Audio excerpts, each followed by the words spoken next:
That's exactly the point of why I reflect through this, is because we all have privileges, and it's really about thinking about how can we use those privileges we have to help those that don't have those privileges or have less privileges. For me as a woman, there are some areas where I am marginalized, especially in tech.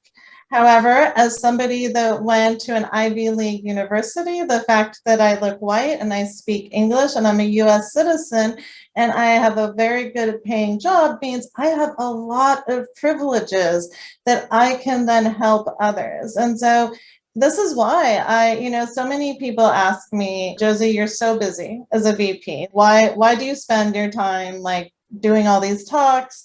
And it's because this is so important to me that we take the time to think about how we can help up leveling others.